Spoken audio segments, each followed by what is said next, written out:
8월 12일 토요일 새벽 예배를 시작하시겠습니다. 잠시 기도하겠습니다.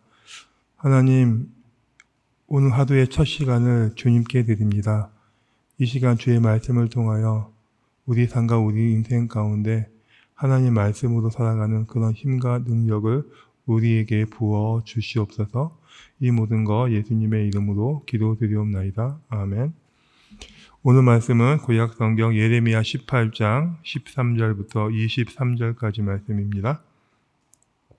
예레미야 18장 13절부터 23절까지 하나님 말씀 같이 한번 읽어보겠습니다. 그러므로 여호와께서 이와 같이 말씀하시니라. 너희는 누가 이러한 일을 들었는지 여러 나라 가운데 물어보라. 전혀 이스라엘이 심히 가증한 일을 행하였도다. 레바논의 눈이 어찌 들의 바위를 떠나겠으며 먼 곳에서 흘러내리는 찬물이 어찌 마르겠느냐.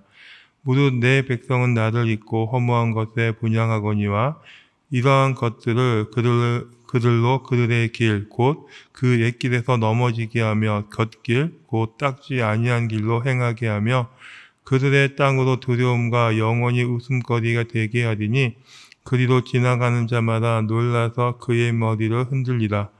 내가 그들을 그들의 원수 앞에서 흩어버리기를 동풍으로 함같이 할 것이며 그들의 재난의 날에는 내가 그들에게 등을 보이고 얼굴을 보이지 아니하리라. 그들이 말하기를 오라 우리가 깨어내어 에레미야를 치자. 제사장에게서는 율법이 지혜로운 자에게서는 책략이 선지자에게서는 말씀이 끊어지지 아니할 것이니 오라 우리가 혀로 그를 치고 그의 어떤 말에도 주의하지 말자 하나이다. 여호와여 나를 돌아보사 나와 더불어 다투는 그들의 목소리를 들어보옵소서. 어찌 악으로 선을 갚으리니까마는 그들이 나의 생명을 해야 되고 구덩이를 팠나이다. 내가 주의 분노를 그들에게서 돌이키려 하고 주의 앞에서 서서 그들을 위하여 유익한 말을 한 것을 기억하옵소서.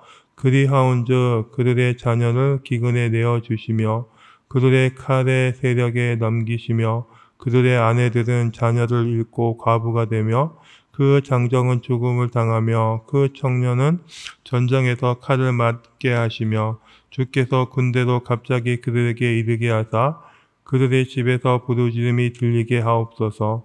이는 그들이 나를 잡으려고 구덩이를 팠고 내 발을 빠뜨리려고 올무를 놓았으니이다. 여호와여 그들이 나를 죽이려고 하는 계략을 주께서 다 아시오니 그 악을 사하지 마옵시며 그들의 죄를 주의 목전에서 지우지 마시고 그들을 주 앞에서 넘어지게 하시되 주께서 노하시는 때에 이같이 그들에게 행하옵소서 하니라. 아멘. 오늘의 본문의 이야기는 오늘 전반부에 있는 예레미야 18장에 있는 이야기와 이어지는 한 이야기입니다. 거기에는요, 우리가 너무나도 잘 아는 토기장이와 진흙에 대한 이야기가 나타나고 있습니다. 간단히 설명을 하면 하나님은 토기장이이고 우리는 진흙 같은 존재로 진흙은 그저 토기장이의 의도대로 빚어지는 그런 존재임을 말해주고 있습니다. 여기서 핵심과 주제는 토기장이입니다. 진흙은 자신이 어떤 모양으로 빚어질지 어떤 용도로 사용될지 전혀 알 수도 없고 그것을 선택할 수도 없는 그런 존재입니다. 모든 그들은 귀한 장소에서 소중하게 사용되기를 원하고 있지만 그것이 어떤 장소에 어떻게 사용되는 그것은 하나님의 영역이고 토기장이의 영역입니다. 전적으로 토기장이가 만들고 지정하는 대로 우리는 사용할 수밖에 없는 그런 존재인 것입니다. 설사 그것이 마음에 들지 않는다고 하여도 그 어떠한 항의도 할 수 없는 것이 그릇의 본질인 것입니다. 이는 땅의 진흙인 우리가 이해할 수 없는 하나님의 나라, 하나님 방식대로 이 세상을 하나님의 섭리대로 이끌어가는 그런 일이기 때문입니다. 그러나 본문에서는요, 지금 그릇은 토기장이에게 항의를 하고 있습니다. 본문의 내용을 제대로 이해를 한다면 단순한 항의가 아닌 창조주에 대하여 배신, 배반을 하고 있는 그런 모습인 것 같습니다. 인류의 역사는요, 이런 토기장이이신 창조주 하나님에 대한 배반의 역사이자 항의의 역사라고도 할 수 있습니다. 처음 사람이었던 아담과 하와로부터 그 배반은 시작을 합니다. 그들은 모든 것이 주어진 에덴이 아닌 하나님을 배반하고 에덴의 동쪽에 있던 광야로 스스로 척박하고 노동과 고통이 있는 그런 삶을 선택을 합니다. 하나님 때문에 이민족으로부터 구원을 받았던 하나님의 백성이 되었던 이스라엘 역시 하나님을 배반을 하고 세상의 이방 나라를 선택을 하고 우상을 선택을 합니다. 토기장이와 그들에 대한 이야기는요, 넓은 의미로서는 세상 사람들의 잘못된 선택에 대하여, 작게는 이스라엘 민족의 잘못된 선택에 대한 이야기라고 할 수 있습니다. 그러나 이러한 피조물인 우리와 하나님의 백성인 이스라엘이 하나님을 거역하는 것, 하나님을 배반하는 것은 결코 하나님이 원하시던 이야기나 결과도 아니었습니다. 오늘 하나님은 마치 이 일이 왜 이루어났는지에 대하여 이렇게 말씀하는 것 같습니다. 13절 말씀입니다. 너희는 누가 이러한 일을 들었는지 여러 나라 가운데 물어보라 라고 말씀을 하십니다. 마치 우리가 무척이나 억울한 일을 당하였을 때 길에 지나가는 사람들에게 물어보라는 그런 표현처럼 하나님은 지금 이런 표현으로 이 일들에 대해서 말씀을 하십니다. 그 이유가 어디에 있습니까? 처녀 이스라엘이 심히 지금 가증스러운 일을 하고 있기 때문입니다. 자, 이 본문을 묵상해 보면은요, 하나님이 가지는 깊은 배반감을 느끼는 그런 본문인 것 같습니다. 하나님은 당신의 백성인 이스라엘을 가장 사랑스러운 존재, 자신의 사랑하는 신부라고 표현을 하십니다. 하나님은 자신의 백성 이스라엘이 자신만을 사랑하고 자신과 영원히 함께한 그런 정결하고 순결한 신부가 되기를 원하셨습니다. 그런데 지금 이스라엘은요, 하나님만을 바라보는 순결한 처녀가 아닌 세상의 문남자와 바람을 피는 말도 안 되는 가증스러운 일을 지금 하고 있었습니다. 그럼에도 불구하고 하나님은 그 순결한 처녀이었던 이스라엘을 포기하지 않고 수많은 선지자를 보내어 다시 한번 기회를 주고 있었습니다. 그러나 결코 이스라엘은 돌아오지 않고 있었습니다. 이러한 하나님의 마음은요, 이 참담한 마음은 15절에 잘 나타나 있습니다. 내 백성이 나를 버리고 허무한 곳에 분향을 하였다라고 지금 하나님이 말씀을 하십니다. 그리고 이러한 행위에 대한 결과로 이렇게 말씀을 하십니다. 그들에게 곧 옛길에서 넘어지는 일이며 곁길, 곧 닦지 않는 길로 행하는 길이다 라고 말씀을 하고 있습니다. 이스라엘 백성이 가야 할 길은 여호와 하나님 안에 있었습니다. 그리고 그 길을 버리는 길은 곁길로 간다는 것, 하나님의 인도를 버리는 그런 행위이었습니다. 하나님의 길은 원웨이입니다. 단 하나의 길을 의미합니다. 다른 길은 없고 오직 한 길만을 있음을 의미하는 것이 하나님의 길입니다. 목적지가 있고 그 목적지를 향하는 다양한 길들이 존재하는 것이 아니라 목적지도 하나요, 그 목적지까지 가는 길도 하나인 원웨이를 의미를 합니다. 이것이 하나님이 원하시는 길이었고 하나님을 바라보는 믿음의 길이 이런 길입니다. 하나님은 우리에게 예수 그리스도라는 그 길 외에는 다른 길을 주신 적도 없고 그 길 외에는 다른 길을 인정한 적도 없었습니다. 사랑하는 성도 여러분, 우리에게 믿음의 길이란 내가 보기 좋고 내가 편하고 내가 이해해서 선택하는 길이 아닙니다. 때론 그 길이 힘들고 어렵고 때론 세상의 방식과 세상의 지식으로는 이해할 수 없는 길이라고 할지라도 정말 그 길이 하나님의 말씀의 길이고 하나님이 원하시는 길이면 우리는 그 길을 걸어가야 됩니다. 즉 믿음의 길이란 내가 선택하고 걸어가는 길이 아니라 하나님이 보여주시고 하나님이 말씀하시는 그 길을 묵묵히 걸어가는 것이 바로 믿음의 길이기 때문입니다.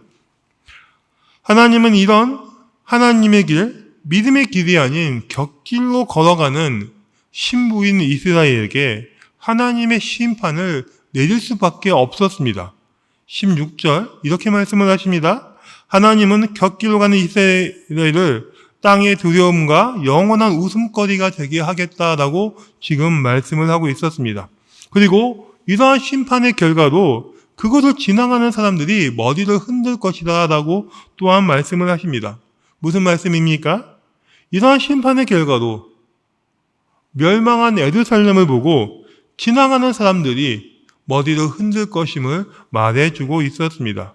17절 또 하나님이 이렇게 말씀을 하십니다. 이스라엘을 그들의 원수 앞에서 흩어버리기를 동풍으로 함과 같을지라. 여기서 동풍은요, 이스라엘 동쪽 사막에서 불어오는 아주 뜨거운 모래바람을 의미를 합니다. 이 바람이 불기 시작을 하면 지면의 모든 풀들이 말라버린다라고 이야기를 합니다. 즉 하나님은요, 하나님을 따라 세상을 선택한 이스라엘 백성에게 그 지면의 모든 풀이 마른 것처럼 너희들의 모든 것을 내가 소멸시키겠다라는 그런 말씀을 지금 하고 있었습니다. 그리고 가장 중요한 장면이 그 다음에 나옵니다. 그 다음에 하나님은 이스라엘 백성에게 이제 외면을 하겠다라고 이렇게 말씀을 하고 있었습니다. 이스라엘 백성에 하나의 패턴이 있었습니다. 아무리 자신들이 그릇된 길, 잘못된 길로 갈지라도 언젠가 빌면은 언젠가 용서를 구하면 하나님 다시 한번 용서해 주겠지라는 그런 생각을 갖고 있었습니다. 예레미야 시대 많은 거짓 선지자들이 그러하였고 또한 백성들이 그렇게 믿고 있었습니다. 설마 하나님이 우리를 버리겠어? 설마 하나님의 백성인 우리를 거역하겠어? 이런 생각들을 갖고 있었습니다. 그러나 17절 후반부에 하나님은 이스라엘 백성에게 지금 이렇게 말씀을 하십니다. 그들의 재난의 날에 내가 그들에게 등을 보이고 얼굴을 보이지 아니하리라. 지금 하나님은 이렇게 말씀하십니다. 그들의 재난의 날에 무슨 말씀입니까? 하나님의 재난이 아닌 그들의 재난이라고 지금 표현을 하십니다. 이는요, 하나님이 만들고 하나님이 주시는 재난이 아닌 그들이 스스로 선택한 그런 재난을 말하고 있었습니다. 복의 근원인 하나님을 버리고 터진 웅덩이를 선택을 하였습니다. 세상에서 강능하신 하나님의 손이 아닌 이방의 손을 잡아버린 것이 그들의 선택이었습니다. 그리고 그러한 선택은 그들이 스스로 재난을 만들었고 재난을 들어오는 그런 결과를 만들고 있었습니다. 근데 그때 하나님이 이렇게 말씀을 하십니다. 그들에게 하나님의 얼굴을 숨기고 그들에게 하나님의 얼굴이 아닌 등만을 보여주시겠다라고 지금 이렇게 말씀을 하고 있습니다. 사랑하는 성도 여러분, 우리가 신앙 가운데 가장 큰 복이 무엇일까요? 야곱이 분이엘 아침에서 하나님의 얼굴을 보았던 것처럼 우리가 하나님의 얼굴을 구하는 것, 우리가 기도하였을 때, 우리가 구할 때 하나님의 얼굴이 임하는 것이 우리 삶과 우리 인생 가운데 가장 큰 복입니다. 그래서 민수기 6장에 나오는 대표적인 축복 기도문에 이렇게 표현을 합니다. 여호와께서 내게 복을 주시고 너를 지켜주시기를 원하며 여호와는 그의 얼굴을 내게 비추사 은혜 베푸시기를 원하며 여호와는 그의 얼굴을 내게도 향하여 드사 평강 주시기를 원하노라. 그렇습니다. 하나님이 우리를 향하여 얼굴을 보여주시는 것이 곧 그것이 은혜이며 그것이 평강이며 우리 삶과 우리 인생 가운데 가장 큰 소원이 되는 것입니다.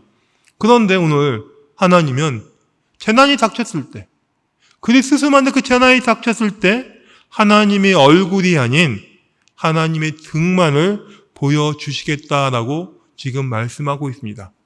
무슨 말입니까?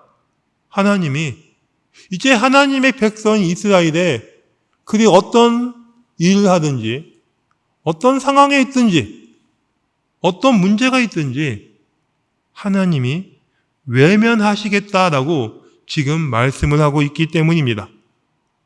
믿는 우리에게 있어 하나님의 외면만큼 가장 큰 벌이 없는 거다라고 생각을 합니다. 사랑하는 성도 여러분, 우리에게 하나님의 얼굴을 보여주실 때, 우리가 하나님의 얼굴을 구할 때 그것이 가장 우리에게 큰 복이라고 믿고 있습니다. 그래서 우리가 영원토록 하나님의 얼굴을 구하며 하나님의 말씀을 들으며 하나님과 동행하는 그런 신앙생활을 하였으면 좋겠습니다.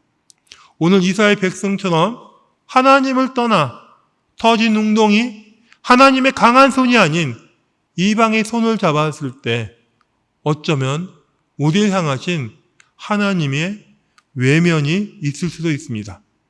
우리가 전적으로 하나님만을 구할 때, 하나님의 얼굴을 구할 때 그 안에 주시는 하나님의 평안, 하나님의 은혜를 받는 그런 하나님의 사람이 되었으면 정말 좋겠습니다. 잠시 기도하겠습니다. 하나님, 우리 생각, 우리 인생 가운데 하나님을 떠나 세상을 구하고 하나님이 힘이 아닌 세상의 힘을 구할 때 그때 우리가 하나님이 아닌 세상 것이 아닌 오직 하나님만 바라보고 하나님을 인정하고 하나님의 얼굴을 구하는 그런 은혜를 우리에게 허락해 주시옵소서. 그래서 우리의 삶과 우리의 인생이 세상을 향하는 것이 아니라 하나님을 바라보고 하나님과 동행하는 그런 인생이 될 수 있도록 의사가 우리 인생 가운데 하나님 은혜의 은혜를 베풀어 주시옵소서. 이 모든 거 예수님의 이름으로 기도드리옵나이다. 아멘.